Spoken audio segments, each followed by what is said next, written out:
манай Sexy Science Project-ийн анхны дугаар эхэлж байна. Манай project-д маань дугаар болгоно 4 төрлийн зочин орно. Scientist, эрдэмтэн, expert, мэрэгжилтэн, artist, тэгээд comedian гэдэг ийм 4 зочинтой. Тэгээд за эхлээд эрдэмтнээ танилцуулъя. Энх болтын базар аригчаа, молекулын генетикээр мэргэжсэн биотехнологич, доктор, полимеразын гинжин урвалыг залхатлаа хийдэг байсан. Тэгээ сайн нөгөө коронагийн үеэр хүмүүс бол полимеразын гинжин урвал гэдгийг маш сайн мэддэг болсон баг тий. Тэгээд next generation sequencing генетикийн инженерчил геномын селекцийг бол хашраадаг хүн байгаа. За тэгээ өсвөр насндаа энгийн охин байсан, бусдын адил 10 жилийн сургуулийг дүүргэсэн. Тухайн үеийн онцын игнэнд орох гэж хичээдэг байсан, сурлага сайтай охин байсан. За өөрийн сониуч хийж оролдох, учир холбогдлыг олох гэсэн хүсэл тэмүүлэн түүнийг өнөөдрийн түвшинд хүргэсэн. Хүүхдүүдтэй хамтран ажиллах дуртай, амьдрал энгийн зүйлсийн нэгдэл гэдгийг ойлгуулах гэж хичээж байгаа ээж судлаач хүн. За Монгол болон олон улсын эрдэмтэд хамтран шинэ болон сэргэн тархаж буй халдварт өвчний үүсгэгч вирусын судалгаа хийж байгаа залуу эрдэмтэн байна. За дараагийнх маань эксперт буюу мэрэгжилтэн инх мөрөн байна. За инх мөрөн бол 6 ахтай айлын ганц охин. Багаасаа аавыгаа дагаж цахилгаан бараа гэх мэт маш олон зүйлийг задалж угсардаг байсан. Шүлэг бичих хоббитой, англи хэлийг бие дааж суралцсан. Тайваны Чангун Memorial Hospital болон их сургуульд эрүүл мэндийн боловсрол ёс зүйн чиглэлээр чанарын судалгаа боловсрол дээр тусалдаг судалгааны туслах байсан. За дэлхийн хэмжээнд зарлагддаг тэтгэлэг хөтөлбөр Аагаас Яа гэдэг номын зохиолч, одоо Good Foundation Forming боловсролын байгууллагын үүсгэн байгуулагч. За Good Foundation Forming-ийг танилцуулахад Америкийн Калифорни мужийн Лос Анжелес хотод байрладаг International American University буюу олон улсын Америкийн их сургуультай хамтран Америкийн нэгдсэн улсад боловсрол эзэмших, Америкийн дипломтой төгсөх боломжийг олгодгоороо онцлогтой. За тэгээд за манай артист номин төгсөн байна. Одоогийн байдлаар бол Instagram дээр 27,000 дагагчтай. Тэгээд номин төгс өөрөө бол интроверт хүн. Тэгтээ сошиал ертөнцид бол нээлттэй байж чаддаг. Чөлөө цагаараа юм нэхэх, кино үзэж, ном унших дуртай. Аялалд бас их сонирхолтой. Сүүлийн үед бол Johnny Depp, Amber Heard нарын гэр бүлийн хүчирхийллийн асуудлыг хүндсэн шүүхийн маргааны тухай бичлэгүүд нь анхаарал их татаж байгаа. За тэгээд comedian Ravioli хүмүүс хараад таньж байгаа. Түүний жинхэнэ нэрийг бол Балтан Дорж гэдэг. Орос 14-р сургууль төгссөн. Москва хотод эрчим хүчний их сургуулийг дүүргэж, одоогоор найруулагч маркетингийн чиглэлээр ажилладаг. UB Comedy Club-ийн comedian. За Ravioli бол one line surreal humor гэсэн төрлүүдийг голчлон үзүүлдэг. За one line нь бол нэг мөрийн хэмжээтэй богинохон хошигнолоор үзэгчдийг хурдан инээлгдэг бол surreal humor нь surrealism-аас гаралтай. Үзэгчдэд ингээд тодорхой үзэгдэл өгөөд түүнээс үзэгч өөрөө ойлгосноор инээдгээ. За энийг зөв тайлбарласан уу Ravioli? За. За. Ичээд. За манай эхний асуулт бол өнөөдрийн сэдэв маань бол онц сурах хэрэгтэй юу? Шинжлэх ухааны ач холбогдол гэсэн сэдэв байгаа. Сангийн амны мэдээгээр Монгол улсын шинжлэх ухаанд оруулах хөрөнгө оруулалт 2015 онд дотоодын нийт бүтээгдэхүүний 0.7% байсан бол 2021 онд 0.5% болж өөрчлөгдсөн. Гэхдээ энэ нь бусад хөгжиж буй орноос 10 дахин бага үзүүлэлт юм. Харин боловсролын үнэлгээний төвийн 2014 оны чанарын судалгааны тайланд 5-р ангийн 31,000 сурагчдын танин мэдэх төвшний үнэлэхэд бүх төвшөнд даалгавруудыг 50 буюу түүнээс доош хувьтай гүйцэтгэж байсан байна. Ер нь бидэнд шинжлэх ухаанд хөрөнгө оруулж сурагчдыг онц сургах хэрэг байгаа юм болов уу?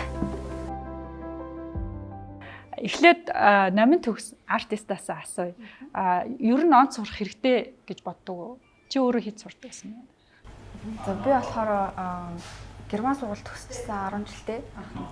Тэгээд ангиас хамгийн онцон биш ч гэсэн нэг дээрээсээ 3 4-т ч гэсэн тийм хөлхөтсөн ба. Тэгэл хичээсэн мөртлөөсөө ингээ яг ямарчсан хамгийн дээр оловч чаддаггүйсэн. Тэгээд онц сурах нэг хэрэгтэй гэж боддгоо. Ямар ч хэлсэн сургуульд бол хамрагдах хэрэгтэй. Би өөрөө нөө англид хуулиар төгссөн болохоор их сургуулийн интерт бол явах хэрэгтэй. Тэрийг бол дэмждэг. Гэтэ бүр ингээл бүх амьдралаа зориулаад ингээл дүнгийн төлөө явж байгаа юм л юм шүү дээ. Аха. За одоо равиологоос асууя. Онц сурах ер нь хэрэгтэй юу?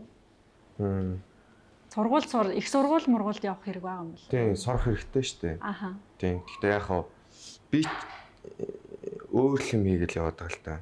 Гэхдээ яг хав амар энгийн нөгөө нэг юм юмнууд суралцтай юм шиг санагддаг шүү дээ. Хэрвээ нөгөө нэг одоо ийм их сургуулиудын урд марцсан дээр ер нь нөгөө улаан гэрэл мэрлэр гарах нь харьцангуй бага байдаг гэж байгаа байхгүй юу? Тийм. Тэгэл амар ийм өөр юм сурдаг.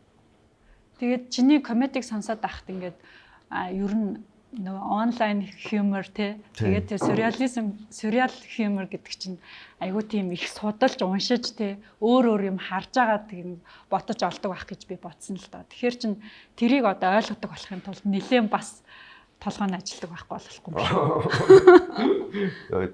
За би анх удаа ингэж магтуулж үзэж байна. Жохон за юу вэ асуулт. Гэхдээ одоо тэр нөө сюрреал хьюмор чинь амар ер нь бол бэлтэж байгаа яг ингээд тэр цаатлын ингээд контекстээ ойлгож ээж тэрий чинь ингээд яах юм бэлээ штэ гаргаж ирэх юм бэлээ штэ. Тэгэхэд бол би ингээд тодорхой хэмжээний бас ингээд уншсан судалсан юм бэжэж тэрийг гаргаж ирэх юм байна гэж би бодоод байгаа байхгүй. Тийм. Тийм би ч гэсэн тэгж бодсон. Яа тэгэхээр өмнө нь комедианыг бидээс дөнгөж ингээд гарч ирж байхад юу гэжсэн гэхээр нөгөө нэг өөрийнхөө дуртай юмаа ярих гэж гарч ирж ингэж ойлгодог гэсэн хаа. Сүүлд нь ингээд одоо ингээд нэлээд том урт хугацааны олон цагийн хөтөлбөрүүд хийгдээд эхлэнгүүд би тэр дотроос юу харж байгаа гэхээр комеди хүмүүс аягүй тийм ажигч хүмүүс байна гэж бодсон. Тэгээ сэдвээ гаргаж ирэхийн тулд бусдаас онцгойрохын тулд их аягүй ажигч зүгээр ажиглаад яваад байх биш юмны холбоос хооронд нь холбох яаж хүмүүс нөгөө амар хүнд биш энгийнээр ойлгох үт чи ухаан байгаад байгаа байхгүй юу зүгээр л би бол тэгж л ойлгосон.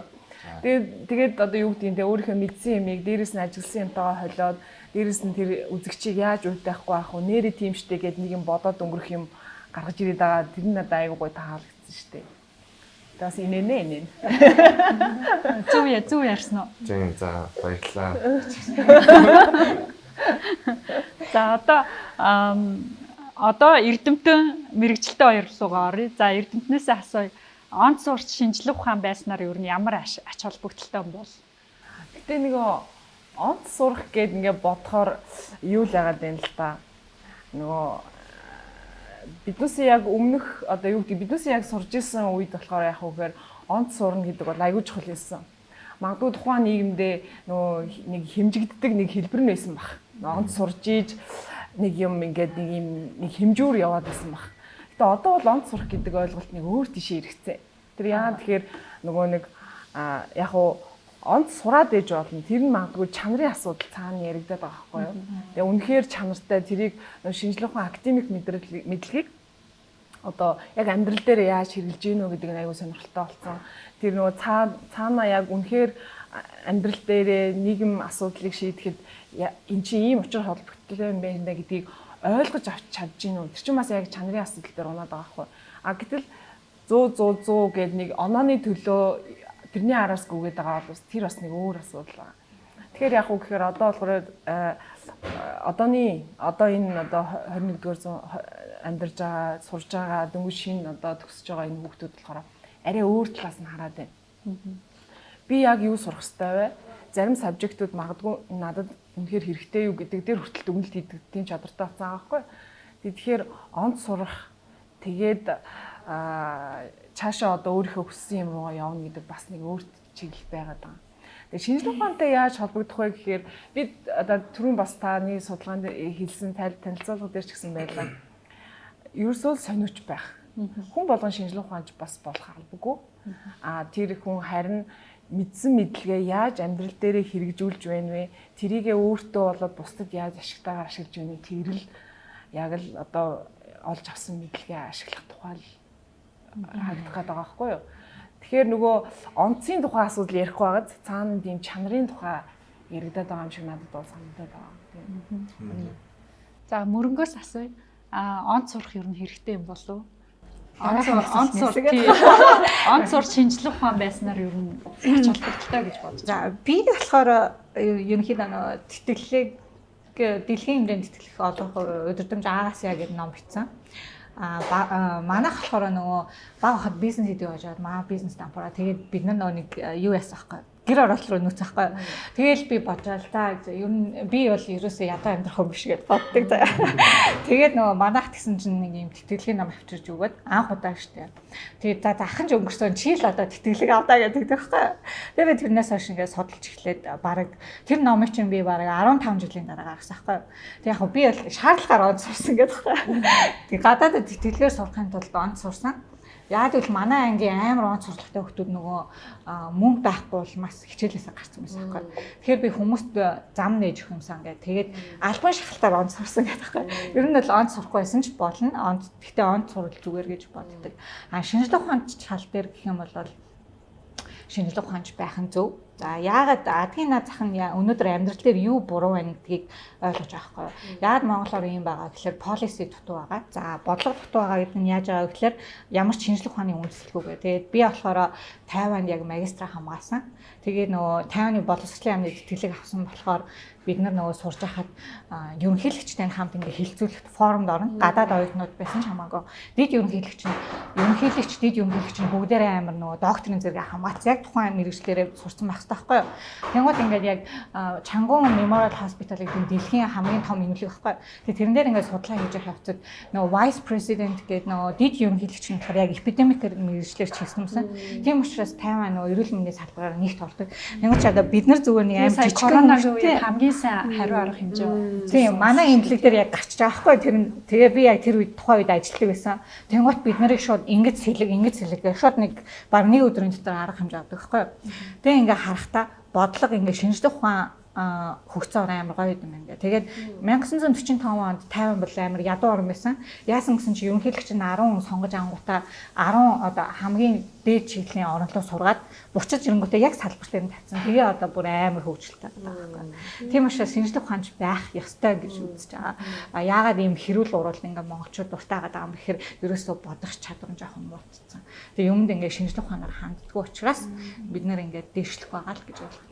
Сая мөрөн айгүй нэг бас нэг point гаргаж ирлээ шүү дээ тий. Гадаадд тэтгэлгээр сурахад тий ер нь бол эгээс дээш оноотой байж тэтгэлэг авнаа тий. Тэгэхээр бол яг одоо цаашдаа тэтгэлэг авъя гэж бодож байгаа хүмүүс бол онц сурахаас өөр аргагүй болчихж байгаа байхгүй тий. Тэгээд гэтээ яг хаа онц сурна гэдэг чинь дүн штэ. Тэгээ гол нь авч байгаа мэдлэгтэй юм биш үү тий. Тэнгүүд л тэгэхээр онц сураад амар хуулаад тэгж байж ажилласнаа тэгэл нөгөө тэтгэлэг аваад тэгэл хөвддөг жишээ нь зөндөө тийм хоёр талт одоо жишээлбэл нөгөө TOEFL-ийн оног шууд хурамчаар гаргадаг болсон. Шууд ингээд аимшигтай одоо хүмүүс над дээр ирээ заяа.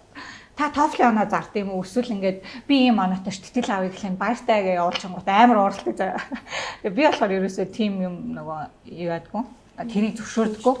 Тийм тэгэхээр ингээд хүмүүст яг та ингээд сурах хэрэгтэй гэдэг нь амар сайн хэлж өгдөг байна тийм.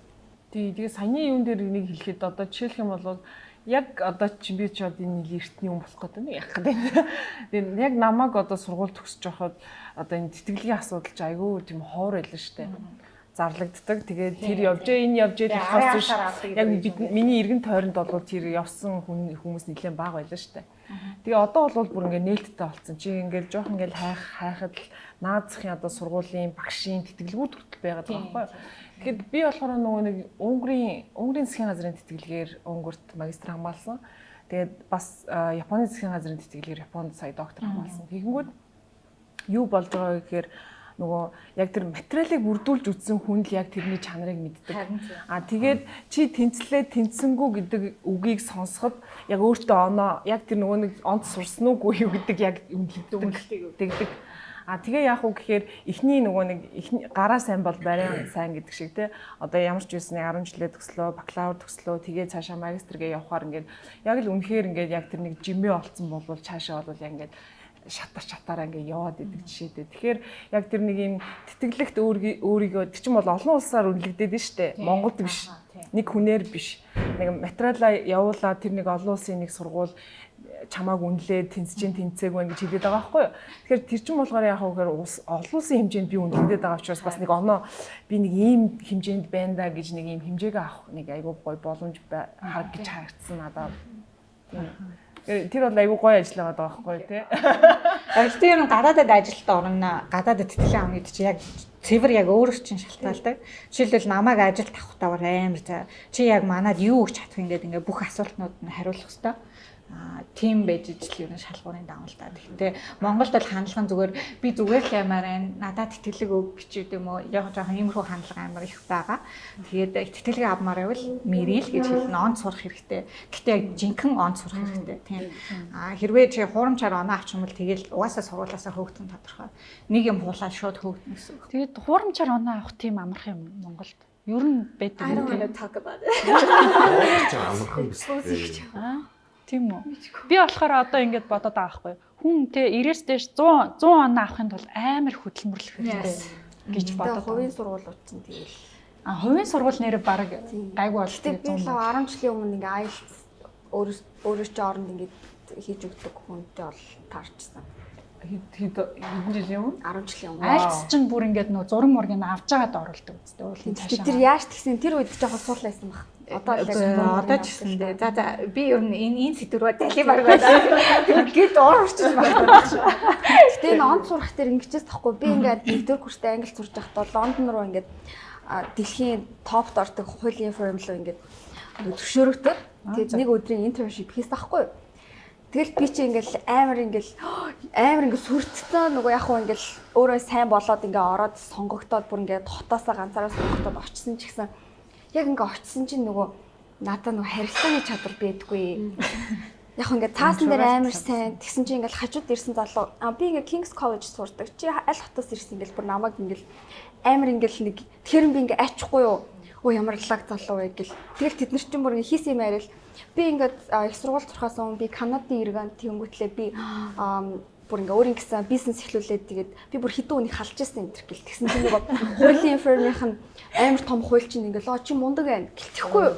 Тэнгүүд нь би ингээ өөрийгөө илэрхийлж чаддггүй бүр ингээл паниктал за юу ч ярьж чадаагүй тэгээд багийн ажиллагаа энэ төр хийхэд би бүр ингээл ерөөсөө нөгөө нийгмийн харилцаанд нэг сан ороогүй байснаа амар мэдэрсэн. Тэгээд тэгсэн чи тэр хуулийн фирм Монголд бүр ингээ салбартай байсан байхгүй юу. Hogan Law System. Тэгэнгүүтлээ нөгөө юуны оюут толгойн бүр юун дээр ажилладаг зөвлөдөг компаниас тахгүй. Тэгсэн чинь харин ингээд тэр хуульчаа ингээд хичээл зааж байхдаа манай компани ч Монголын Улаанбаатарт ингээд салбартай шүү гэтэхгүй. Тэгэл би бүр хүүе би тэр чи мэдэн штэ гэсэн үртлээсөө за гэл өнгөрсөн. Тэгэл бүр ёо би бүр ямар сайн нийгэмшээгүй яг ингээд нөгөө хичээлээ хийсээр байгаа л ингээд бүр амар ингээд дотгошоо болцсон. Тим гэдгийг амар анзаараад тэрнээс хойш ер нь амар хичээсэн. Гэтэ ингээд яг хуу дүн дээрээ ингээ анхаарч байгаа ч гэсэн хажуугаар нь би ингээд сургуультай амар итгэвтэй байх хэрэгтэй байна. Гадагшаа дутагшаа орох хэрэгтэй байна гэл. Англи тагтж ингээ Аз оюутнууд ингээ шөнийн цагаар ингээ бүр амар хичээлээдэг. Бүр шүнжэнгөө л ингээ нүддэг. Тэгсэн чинь англи оюутнууд нь болохоор өглөөнөөс ингээ яг нэг ажил шиг өглөөнөөс ингээ сурж яснаа 5 болтол ингээ суснаа оройн бүгд ингээ шоуд авчдаг хгүй. Тэгэл гайхал бүр тэд нар бүр амар амьдралын яг лайфстайл нь бүр тийм тэгэл 3 дахь 5 дахь багтаад амар итгэвтэй гардаг. Тэгвэл би бүр ингээл хичээлээ хийхгүй айгүй муу байна энэ төр ингээ бодчихсон аахгүй. Тэгсэн чинь яг ингээ топ сурлагтнууд дандаа англичууд байгаа хгүй. Азууд ингээ шүнжэнгөө хичээл хийж байгаа ч гэсэн ингээ бүр ингээ тэтэрч хувийн амьдралаа хүртэл ингээ зөвлөсөл хийж байгаа ч гэсэн ингээ гарч ирч чадахгүй байгааг нь анзаарсан л та. Тэгээ ялангуяа Сингапур оюутнуудыг ингээд амар анзаарсан чинь яг бас англичуудтай адилхан английн колон байсан болохоор ингээл амьдралын хэм маяг нь яг амар тийм лүү тийм ойролцоо ингээл шоудахтаа шоудаал ингээл гарч ороод яг ингээл нэг иш тийш аялч маялал. Тэгээ тэрийг нь гэхдээ Сингапур оюутнууд бол бүр сургуулийн хамгийн топ байдаг гэсэн. Тэгээл анзаарангууд за ингээ хувийн амьдралаа ач гэсэн ингээ хайж болохгүй байна. Өөрөө бас ингээд нийгэмшээд гадагшаага байх хэрэгтэй юм байна гэдгийг амар ойлгосон. Харин би сая бас нөгөө нэг чамаг Amber Heard, Johnny Depp хоёрын одоо видеог хийгээд чиний хандлт амар ихсээд байгаа шүү дээ тий. Тэгээ би бодсон байхгүй. Amber Heard, Johnny Depp хоёрын шүүх хурлыг үзээд ойлгоод тэрийг ингээд дамжуулна гэдэг чинь тэр чинь шүүх хурлын хэллэгийг англиар ойлгоод байна гэсэн үг шүү дээ тий. Тэгэхээр тэр чинь бүр нэлээд англи хэлэн бүр нэлээд дээд түвшний байж ижил тэрийг ойлгох юм байна. Тэгээд яг тийм хэмжээнд очтлоо бас тэр хүн чинь юу сурсан байгаа байхгүй тий. Тэгээ эрх зүгээр сурсан болохоор Мэргэжлийн тэр хэлж байгаа үг хэллэг, мэргэжлийн үг хэллэг нь их хүн санагдаагүй. Гэтэ яг зарим юм нь ойлгохгүй л ялцчихгүй бас ингээ экспертууд шинжээчүүд авчирал нөгөө хэд нь бахан сэтгэл зүйн юм ярангууд би ингээ юу ч ойлгохгүй. Тэгэл ингээл эргүүлж үзээл. Гэтэ тэрэнд нь угаасаа ойлгохгүй байлээ бүр ингээ тийм юу ахгүй болохоор суур ахгүй болохоор. Тийм. За одоо тэгвэл ингээд ер нь бол шутрах гэж байна. Тэгээд зочдынхоо дүгнэлтийг асууя. За эхлээд Эрдэмтнээс асууя. Өнөөдрийн ярианаас ямар дүгнэлт өгөхөөр вэ? Тэгэхээр би одоо за онц сурах гэдгийг би түрүү хэлсэн те. Тэгэхээр би юу гэж хэлмээр байна вэ гэхээр шинжлэх ухаанчгүйгээр ерөөсөө улс орн бол хөгжил рүү ерөөсөө явахгүй. Тэгээ харин одоо мундаг улс орнууд болохоор яах вэ гэхээр шинжлэх ухааны ачаа эхлээд сонсдог, судлаачдаа сонсдог. За тэгээд хэдэн жил урт богино ямар хугацаагаар ажилласан бай, судалсан бай. Тэр салбараар ингэж урьж нөгөө нэг яг тэр хамтын ажиллагаа гэдэг юм аа бүр ингэ цааш нь хөгжүүлдэг. Тэгээ бодлого боловсруулалтаа яг тэр санааг нь оруулдаг. За тэгээд тэр шинжлэх ухаанчид бас нэг юм өөрийн туршлагаасаа хараад тэр алсын нэг 10 жилдээ 5 жилдээ нэг ийм болох гээд байна гэдгийг бас прогнозлж байгаа учраас яг тэрнтэй уялдуулаад улс төрийн юм уу те бүх шийдлүүд ингээ гарч ивэл зүгээр юм шиг байна. Яа тэгэхээр би түрүүн дахиад хэлсэн хүн болгон шинжлэх ухаанч байх албагүй. Гэтэ түрүү хэлсэндээ бүгд шинжлэх ухаанч тийм ойлголтыг бол өөртөө авсан байх хэрэгтэй. Тэгэхгүй болохоор яаж байгаа вэ гэхээр нөгөө нэг одоо биднес бодиттой жишээнүүд харж штэ. Маш олон улс төрийн бодлогууд дандаа яаж ийн гэхээр шинжлэх ухааны тал нь хоцорсон учраас газар дээрээ буухгүй байх жишээтэй хэрэгжихгүй байх хэрэгтэй үр дүн нөгөө нэг хүлээгдсэн үр дүн гарахгүй байх жишээний тиймнүүд байгаа байхгүй. Тэгэхээр би тэр юун дээр хамгийн удаан байсан тэр Япон улсад бол яг уу гэхээр бүр том комисс байдаг. Тэнгүүтээ комиссд нь болохоор яг уу тэр холоос манай багшийг уриал оруулж ах жишээний энэ асуудал ийм хэмжээнд хүрлээ одоо яах вэ гэж санал асуулга авдаг. Тэр тэгэл одоо мал эмнэлгийн салбар гэхгүй одоо саяны тэр ковидын үед те японочууд болохоор яах вэ гэхээр тэр яг салбартаа мэрэгчсэн тэр вирус судлаачдуудаа цуглуулад ямар арга хэмжээ авах вэ гэж явж байгаа жишээний. Тэрийг би яах вэ гэхээр манай багш нэлийн мундаг хүн байсан учраас яг тэр хүний ажилтай хурал зөвлөгөөнөөс биднээс ингээд ойлголт авч байгаа. Тэгэхээр яах вэ гэхээр биднээсийн хувьд бол яалчгүй шинжлэх ухаанчаа ингээд шинжлэх ухаанаа ингээд салбартаа ингээд чирээд аваад явж явах хэрэгтэй. Дээрэс нь үгийг сонсдог байх хэрэгтэй. Хажуу талдаа нөгөө нэг залуу одоо биднес залуу гэдэг нь болохоор үр хөвгтүүдээ араас нь нөгөө нэг яг тэрийг ойлголтыг өгж явах хэрэгтэй. Тэгэхгүй бол биднесийн ирээдүй болсон нөгөө хүүхдүүд маань ард үлдчихэж штэ. Тэгэхээр эргээгээл нөгөө 10 жилийн дараа нөгөө яг тэр биднесийн хийж бүтээдэг энэ насан дээр хүрээд ирэхээр нөгөө шинжлэх ухаан гэдэг ойлголт байхгүй болчвол бас болохгүй те биднес ухарсан асуудал болно. Тэгэхээр яг уу гэхээр яалчгүй тэр ерөнхий боловсролд нь багаар ингээ шингээгээд нөгөө хүүхдүүдийг сонирхолтой болгодог те. Энэ яагаад ийм болчваа гэдэг асуултыг ингээ өөрөө тавиад тэрэндээ хариулах гад ингээ гүйдэг ийм хэмжээнд хүүхдүүдийг боловсролын талаас нь яваасаа гэж бодож байгаа. Тэгээ би энд бас нэг дурдахгүй байж болохгүй нэг асуудал нөхөр явах гэр гэр бүлийн хүмүүжил. Гэр бүлийн хүмүүжил бол маш их юм хүүхдэд өгдөг. Ядчил суугаас урдаг, хүнийг сонсдог те. Ингээд нэг нүдээ хараад ярих хэмжээнд бол хүртэл болгодог. Тэгэхээр зүгээр бүх юмыг сургуульд биш юм уу? Бүх юмыг цэцэрлэгт өгөх биш. Бас эцэг эхчүүд бас нөгөө нэг хүүхдүүдийнхаа гэр бүлийн хүмүүжилд нь анхаарах хэрэгтэй болчихно. Тэгээд дээрэс нь боловсролын салбарт нь аюу хөөрхөн те амьдралд хэрэгцээтэй юмнуудын шингээгээ шинжлэх ухаантай холбоод ингээд явчих юм бол зэрэгцээл хүрээд ирнэ. Яг уу биднес ингээд нөгөө нэг улс орнуудтай харьцуулаад хилдэг те манайх бол хоцрогдсон гэлээдэг. Гэтэ би бол яг тэгж боддгоо. Яагаад тэгэхээр манай Монгол улс айгуу тийм онцлогтой штэ. Яг цэвэр Аз биш. Европ биш. Яг гоё ингээд Оросын школ байдаг, Азийн соёл байдаг тийм гоё холилдсон. Тэгсэн хэрнээ Европт очсон ч Америкт очсон ч биднес яаж иж байгаа л бүр ингээд явдаг те. Азад очсон ч гэсэн биднес соёлыг хүндэтгээл ингээд явдаг. Тэгэхээр яг уу гэхээр манай монголчууд ингээд хөрөг чадвар маш өндөртэй. Тэгэхээр одоо түрүү хэлж штэ англичууд бол чадах өндөртэй ингэдэг тэгдэг гэдэг чинь биднээс бол өрсөлдөх маш хүчтэй өрсөлдөгч нар. Тэгэхээр тэрийгээ гоо ингээд өөртөө юу байгаагаа мэдгүй яваад иж бас болохгүй байгаа. Тэгэхээр өөртөө юу байгаагаа мэдрээд тэрийг нь эцэг эхчүүд бас мэдрүүлэх талд нь жоохон хүч өгөөд явчих юм бол манай залуучууд бол өстө мундаг л гэж би боддог. Тэрийг бол яг мэдэрж байгаа юм чинь. Ингээл зэрэгцээл ингээл Аз Африкийн хүүхдүүдтэй ингээл зэрэгцээ сурч байгаа нь биднүүсийн хүлээж авах чадвар, тэр хүмүүсийн хүлээж авах чадвар маш өөр. Тэгээд биднээс яг дотроо л омгшоод идэг. Гэтэл яг тэрийг гаргахад бол энэ бол нэг олж чадна. Нэг зүгээр нэг хичээлээ гээл явж байхдаа айгу гайгүй оноо очдөг штэ тий яг нөгөө нэг гадаад байж байхад яг нөгөө Азийн бусад орнуудтай харьцуулах. Тэгж яхад манайхны санах хой тэгээд тэр нэг эргцүүлэх тэгээд нэг учир холбогдлыг олох тэгээд нэг цаадлыг харах энэ төр чадвар бол манай монголчууд айгу мундаг штэ.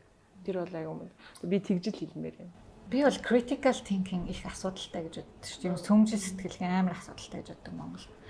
Яагаад гэж асуудгүй. Эцэг хин чимээгүй гэж загнаад байдаг учраас ерөөсөө яа энэ яасан бол яаж яхах хүүхэд дугаа бай. Чимээгүй гэж. Тэгээд нөгөө бид нар нөгөө эсэн дээр амар сайн ажиллах хэрэгтэй байхгүй. Тэнгүү тэр чадвар нь амар муу байдаг учраас баян тэрэн дээр нь судал. Мөрөнгийн хувьд өнөөдрийн ярианаас ямар ерөнхийдөө яриа гэж миний боддог манай байгууллагын good foundation forming гэхлээр нөгөө сайн сурыг төлөвшүүлэх гэсэн утгатай байхгүй. Тэгээд educating ethical leaders буюу ёс зүйтэй өдөртөгч тийм хүн хэдий боловсролтой байсан ч ёс зүйг бол тэгэл дахиад дампуурна гэсэн. Тэгэхээр ер нь бол дахиад юм ёс зүйтэй өдөртөгчдийг биелгэж байгаа. Тэгээд Монгол орн одоо яаж бусад орноос илүү гарах вэ гэж хүмүүс амар их ярьж байгаа шиг үгүй. Оюунаараа л илүү гана. Яа дэлхийн улс орнууд юу байгаа гэхээр бид нөгөө research paper бичээд хэвлүүлнэ шүү дээ. Энэ чинь болохоор дэлхийд оруулж байгаа хамгийн үнэтэй хувь нэмэр болж байгаа байхгүй. Яг шинжлэх ухааны одоо амраа төр өөрийгөө танилцуулсангүй түнс амар мундаг эрдэмтэн байхгүй өөрөө. Тийм, Торонтогийн сургуульд постдок онгоолцсон. Отоо тий. Тэгээ амар олон юуны юу гаргасан. Тэгээ миний мөрөөдөл болохоор би нөгөө шинжлэх ухааны цаас paper хүмүүс болохоор зөвхөн хогийн цаас гэж ярьдаг байхгүй нөө. Тэрийг чи гаргахын тулд 2-3 жил хийж болохгүй тий. 400 за би бол ингээд бараг өдөрт 100 юм уншиж 2 өгүүлбэр бичдэг. Тийм амар шүүлтүүртэй байх хэрэгтэй байхгүй. Тэр миний мөрөөдөл болохоор тийм гой пейперүүд хэвлүүлэх юмсан хэвлүүлсэн байгаа л та. Гэтэ бас тэгж боддог. Тэгээд яагаад гэвэл тэр чинь нөгөө нэг дараа нь үлдэх учраас маш олон хүмүүст хөрөнгө оруулах учраас тийм зүйл хийгээд ялангуяа Монгол эрдэмтдүүд тийм байгаасаа тэгжиж нөгөө усаа татаасаа гэж боддог. Тийм. Түрүүний пейпер гээ ярьсан дээр нэг юм яа. Надад 12 оны үед 11 оны үед манай нэг багш хэлжсэн аахгүй юу. Энэ их дээр үеийн пейперэ гэж байгаа аахгүй нэг одоо хинч судлаагүй нэг сэдвэр нэг нөхөр нэг хуудасны тал юм хэвлүүлсэн. Тэгсэн чинь нөгөөх нь ингээд 2 параграф шиг байна. Тийм. Зүгээр л хуудасны тал. Тэгсэн нөгөөдхийг ингээд бүр түмэн амтан ингээд ишлэл авч ийн гэж байгаа аахгүй. Тэгээ манай багш тэгжээсэн. Яг хөө тэр хүн болохоор яг хөө гэхээр Монголдо болохоор яг хөө яг өөрийнхөө мэддэг чаддаг юмыг цаасан дээр буулгахтаа бол сайн. Гэтээ тухайн үед чинь гадагшаага яг тэр пейпер хэвлүүлнэ гэдэг бол асуудал бас байхгүй л шүү дээ. Тухайн үед яжсэн юм хэрэг энэ хүн хараа ингээ цаасны талыг ингээ хэвлэлсэн байна. Тэрийг одоо ингээ те мэдгүй хүн байхгүй, ишлэхгүй хүн байхгүй юм байна. Тэгэхээр хүн их баг гэж голохгүйгээр ингээ юмыг ингээ хэвлүүлж л ах хэрэгтэй. гэж хэлж байгаа байхгүй. Тэгээд муу үрдэнч байсан, сайн үрдэнч байсан тэр үрдэн. Тийм учраас чи тэрийг ингээд одоо ингээд энийг л жишээ аав гэл. Тэгээд тухайн тэрнээс хойш би болохоор яг яаж одоо бичээд байгаа энэ Монгол өгүүлэг гээд байгаа юмыгаа яаж англи дээр ингээ хүн төрөх вэ гэж айгүй боддог байсан. Тэгэл одоо юу гэдэг юм багш нар экспертүүд ч гэсэн экспертүүд шүү дээ. Тэнгүү чи яах вэ гэхээр тэр чинь нүл тактик байгаа юм. Тэгээ хаана юугаа бичих үү? Дараагийн пейпер дээрээ юугээ яаж хувааж бичих үү? Тэр чинь нүл ингээ юм стратегийн асуудал байгаа байхгүй. Тэгээ ер нь бол тэгээд чаддаг, мэддэг байх юм бол аль болох тэр өөрийгөө голохгүйгээр тэр тал хүртэл одоо ингээл те 20 жил 30 жилийн турш ингээ ишлэгдээл яваад байгаа байхгүй. Тэгэхээр бол яах вэ гэхээр залуучуудад одоо ингээд хайлт хийхэд л одоо базар хэрэгчийн их болдгийг бичгээд л одоо юу те тэр интернетэд миний тухай ямар мэдээлэл байх вэ тэр чинь л чиний түүх байхгүй юу. Тэгэхээр бол тэр пейпер гэдэг асуудал дээр бол би одоо яг ингэж хэлмээр байна. Айгуу чухал, маш чухал. За равиолид юу бодогдож байна?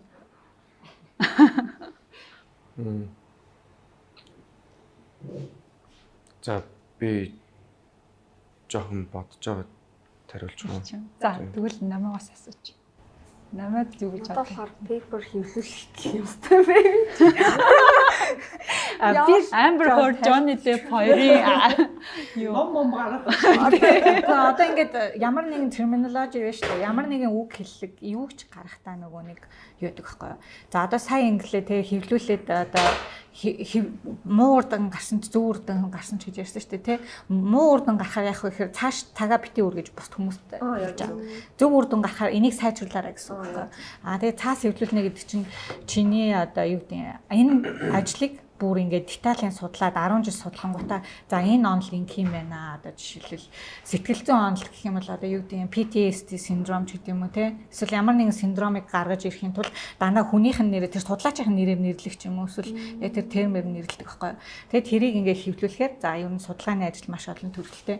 Нэг нь болохоор 10 утас гэж болно. Thesis буюу одоо бүр юу гэдэг те дипломны ажил гэж болно. Эсвэл нэг эрдмийн ажил жижигрэх тусмаа ухаан амар их шаардлагагүй. Нэг хуудсыг хэвлүүлээ, тэрийг хэвлүүлж ингэвэл тэр хүн бүр амар агуу гэсэн. 10 утас бол юм нормал тий. Саяны ярианаас бол ер нь бол ямар нэгэн зүйл хийж байгаа бол тэрийг бол дата болгоо тий шинжлэх ухаанч байдлаар ингэж гаргаж тавьж пепер болгох юм бол дараагийн хүмүүстэй хэрэгтэй байна гэдэг нэг point гарлаа.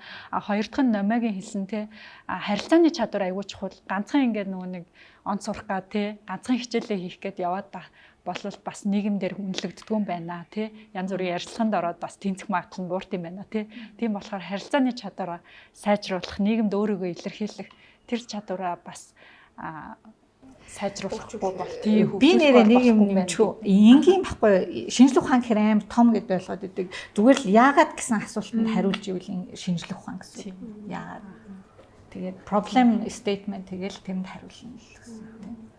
Одоо project болохоор sexy science гэдэг ба штэ. Тэг миний дүгнэлт бол одоо ингээ ботсон чинь scientist хүмүүс одоо ингээ expert хүмүүс болохоор эндээ ингээ амар туртай байт. Яа зогсохгүй аа. Яа дугаа алдгүй багсаа. Би бол ингээл нэг талын л ойлголоо. Зааварсан paper хэвлүүлэх хэрэгтэй байна гэж. Yes. Үгүй paper хэвлүүлдэггүй маа гэхэд нөгөө нэг уншаад нэг абстрактын жоохон одоо чинь аптекаас юм авлаа гэхэд тэр имийнхаа талаар жоох ингээ харцдаг ч юм уу те. Тий. Тэр чинь л одоо шинжлэх ухааны хэрэглэх гэдэг утгаар.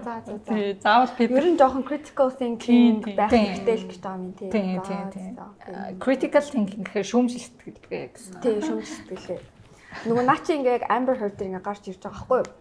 Би ингээ яг ямар талаар нь ярина штэ. Одоо би нэгийг ингээд үүсгэх юм бол яг хүмүүс ингээл чи ингээл нэг талаас л яриад байгаа гэж ярина. Эсвэл ингээд аанзаа гэд намайг юмшин багчдаг та. Тэгэхээр ингээ би бурууж олно штэ. Тэнгүүд ингээ хүмүүс ингээ яг өөртөө ингээ судалдаггүй. Ингээ ядаж ингээ Монголын вебсайтуудын ингээ Facebook дээр байгаа энэ ингээ уншихгүй. Тэгэл яг миний хэлснээр болсон юм шиг ингээ би яаж яхад ингээ дүнгийн нэг 40% л мэдж байгаа штэ. Тэнгүүд ингээл яг тэрэн дээр суурилчдаг. Тэгэхээр чи айгүй бол Johnny Depp-ийн тал малд орцсон ч байж магадгүй шүү дээ. Яг үүндээ Johnny Depp юу гэснийг мэдэхгүй байгаа шүү дээ. Үгүй юм монголчууд ингэдэм юм шүү. Нэг талыг амар барьдаг. Тэгээ шууд үзээ ядаа шууд ингээ хайрлаад. Тэнгүүд дараа нь өөр юм гараад ирэхээр гээл тэгэл буцаал нөгөө талдаа хувирч юм. Гэтэ амар шинэ ингээд яг тийм ингээд нэг талыг баримтлан гот та нар ингээ хоёр талыг бодолтой гингүүд нэрээ тийштэй гэсэн яг нэг талыг явчихдаг. Тэгэхээр ингээ амар тэр чинь ингээ манипуляцигт айгүй амархан болчихж байгаа юм шүү дээ. Brain Гэтэ нөгөө нэг нийгэм айгуу тийм айгуу амархан мартамхаа. Тэгээ нэг тийшээ айгуу тийм туйлшрамтхаа. Тэгэхээр улс төрчид бид нэр тоглоод идэг нь аргагүй юм шүү дээ. Тэгэхээр би хаяа бүр ингээд бүр зориуд одоо ингээд биднээс бол яг ажиглагч байна те сошиалыг ингээд дагаал ажиглаж лэн харж лэн өөрийн гэсэн одоо хардах хэрэгтэй гэдэг шиг те хардах хэрэгтэй шүмжлэх хэрэгтэйгээр ингээд дотроо ингээд одоо ёс зүйтэй те ёс зүйтэй байдлаар ингээд харж л аам л да. Гэхдээ ерөөхдөө миний зүгээр харж байгаа ярахаар тэр нийгэм ерөөхдөө айгүй тийм туйлшрамтгаа. Тэгчээд нэг хэсэг туйлшрж агаад айгүй мартамхаа. Бон гэл нойллоо шууд албалцдаг. Хангалттай ингээд мэдээлэл авахгүй зүгээр ингээд нэг source нь амар буруу. Тэгснэ ингээд source нь ингээд зогсчонгот шууд тийм мартчихдаг. Тэгээд нөгөө нэг усан дээр ганц тусал сүү хийхээр нөгөө ингээд замхраал болдог шүү дээ. Яг тэрэн шиг нөгөө амар шөмжилжсэн юм. Үгүй таанс тэгээчтэй тэгэл хараад судлаад үзчихэр гэхээр ерөөсөөч сарнаал болчихсон. Ерөөсөө шууд доошоо ингээд нөгөө муухай л исэн бол муухайгаар дуусаал тэгэл. Яна би нэг юм хэлчихв гэдэг уучлаарай. Би нөгөө нэг ингээд нөгөө нийгэм нэг юм руу амар чиглэл ховж гараад ирдэ штэ тий. Тэрийг бол зүгээр өөр гарч байгаа далд хэргийг халахвч гэж боддог байхгүй. Тэгж боддог тий. Би тэнгуут за энэ яг юу нугаад байгаа юм бол гэж боддог байхгүй. Монгол ч гэсэн яг адилхан тийг ингээд нэг нөгөө гэр бүлийн ямар хоёр хүний гэрүүл бас явлаа саяхан. Тэнгуут ингээд өөр гэр гарсан байсан. Тэгэл ингээд яг ингээд за хүмүүсийн ингээд анхаалыг өөр юмуд ингээд хандуулж байгаа. Гэтэ яг scientist хүмүүсийг тэгэж бодож байгаа хгүй ингээд юг далтлах гэдэг энэ тэргээ. Би ми бол ингээд аа за тэгээ явуулсан юм. Утгсан юм уу гэл тэгээ мартагтаал нөгөөдг нь ингээд ингэнгүүт за гэл шал өөр юм хийгээл явчихдаг. Тийм энэ дээр яг Равеллагаас асуумаар нь чи яг нөгөө нэг тайзан дээр гараад ер нь үзэгчдэг удирддаг хүн шүү дээ тий. Тэгэхээр ер нь үзэгчдийг манипуляц хийх боломжтой юу? Яг хоо яг тэр өмнө ярьжсэн дээр гэхдээ яг хоо та нөгөө хэлсэн шүү дээ. Одоо ховж ирэх хүмүүс төртэй байдаг. Гэхдээ тэр чинь бол миний бодлоор natural байхгүй. Тийм. Энэ дээр тийм. Огийн нөгөө нэг хов яг нэг бороо биш байхаа. Тэгжиж нөгөө нэг хэл хөвсөн гэж яриад байдаг шүү дээ. Аха. Тийм. Ховж ирэн дээр төвлөрч болно л да. Гэтэ цаанаас юу байна гэдэг ховж ирнээс асуух байхгүй. Тийм. Гэтэ тэгэл байдаг шүү дээ. Яг манипуляц л гэтэ хийх үгүй амархан үсттэй. Амархан үү? Одоо миний эргэн тойронд бол би баахан сэтгэл зүйчтэй найз байдаг байхгүй. Тийм. Тэнгүүд тэгэхээр тэгэл амар easy юм гэж та одоо ингээл ярьж байхдаа ингээл алга малга харуулна ингээл те. Тэнгүүд нөгөө нэг одоо friendly юу үстэй те. Тэнгүүд одоо тайзан дээр гараад одоо ингээл жокгүйсэн ч гэсэн ингээд ийм амар энергитэй те. Тэгж мэгж яриад эсвэл бол ингээд за ядарсан гарч марал за би өөрийн фейлтэндээ явал ингээл те. Тэгэнгүүт догийн тэгэл өөрөө ингээл алаач. Тэг яг тэрэн дээр нөө байдагтай нөгөө хүн чинь нөгөө нэг одоо лимон гэж төсөөлөнгүүд шууд ингээм гашаа амтдаг штэ.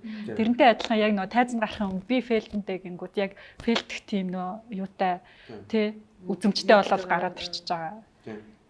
Тэгээ ялангуяа Равеллагийн нөгөө нэг хилдэг комедийн ингээд аягүй сайн юм анхаарал төвлөрчтэй контекстээ ойлгож тэгжээж инехгүй болтгоо тийм төрлийн комеди үстэй тий. За ингээд манай нэвтрүүлэг дуусж जैन. Тэгээд 20 дугаар зууны хүн төрөлхтнийг аварсан одоо 4 том шинжлэх ухааны нээлт байдаг. Вакцин, эмнэлгийн орчны ариун цэвэр, газартаа орох бохир цэвэр усны байгууламж, антибиотикийн нээлтгүйгээр бол хүн төрөлхтний хизээч одоо оршин тогтнохгүй байх байсан юм а. Тэгэхээр бол шинжлэх ухаан бидэнд яалтчгүй хэрэгтэй. Шинжлэх ухаан дэлхийг аварна, онц сурах хэрэгтэй. За баярлалаа.